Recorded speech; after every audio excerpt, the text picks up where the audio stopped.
Histoire, vie moralité, vous présente. Imaginons. C'est l'histoire d'un homme d'affaires. Il s'appelle Théo, il a actuellement 28 ans, il a de très bons résultats au sein de son entreprise. Il a une bonne situation financière. Il possède plusieurs biens, comme plusieurs maisons, des voitures et des montres de luxe. Il est marié, sa femme s'appelle Laura, ils ont 2 enfants, tout ce qu'il faut pour être heureux. Cette année Théo bosse énormément, alors que sa situation financière lui suffit. Mais cela pour lui, ce n'est jamais assez, donc il va en déplacement pour être encore plus performant au sein de son entreprise, et générer un meilleur chiffre d'affaires. Cela va faire presque 6 mois qu'il ne rentre pas à la maison. Il passe tout son temps au travail, le problème, c'est qu'il a une famille et que ses enfants ont besoin de leurs parents réunis pour bien grandir et avoir une bonne éducation. Sa présence compte beaucoup.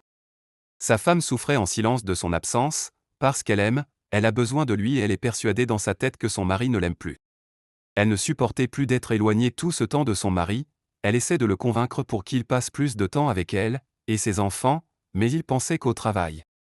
Elle avait besoin d'un homme à ses côtés, pour maintenir l'équilibre familial, et pour être heureuse. Un jour, Laura prend la décision de rompre avec Théo, donc elle appelle au téléphone pour lui annoncer la nouvelle, et là. Il resta choqué. Aussitôt il rentre à la maison pour s'expliquer avec sa femme. Mais sa femme ne voulait plus rien entendre, donc elle prend ses enfants et s'en alla chez ses parents. Il n'en revenait pas, il est déprimé et il pense à tous ces moments où il pouvait rester auprès de sa famille. Il s'est rendu compte qu'il a fait une grave erreur, il essaie de la contacter, mais il n'y arrive pas à y parvenir, cela va faire presque 2 mois qu'il est séparé de sa femme, et de ses enfants. Sans compter l'absence qui est due au travail. Sa famille lui manque, il est tombé dans la dépression. Théo a maigri, et il se rend moins à son lieu de travail. Sa secrétaire a remarqué qu'il venait moins, et que physiquement, et moralement il n'était pas lui-même. Comme elle est copine avec Laura son ex-femme. Elle lui raconte tout au téléphone. Dès que Laura a appris que son ex-mari est en dépression, et qu'il n'allait plus au travail, ça lui a fait de la peine. Donc elle est partie lui rendre visite.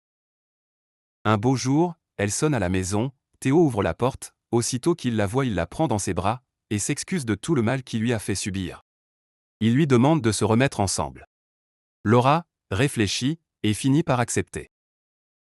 Ils vivent à nouveau ensemble avec leurs enfants. Et depuis Théo passe plus de temps avec sa famille, et ils vivent beaucoup mieux.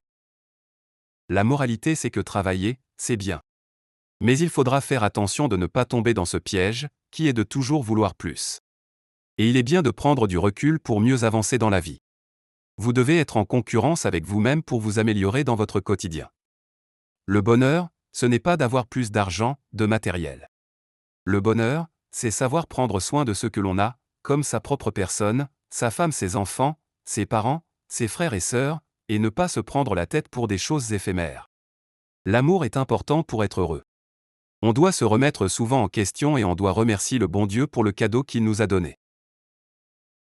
Merci d'avoir visionné la vidéo jusqu'à la fin, et n'oublie pas de liker, t'abonner, et d'activer la cloche de notification pour rater aucune de nos nouvelles. À très bientôt.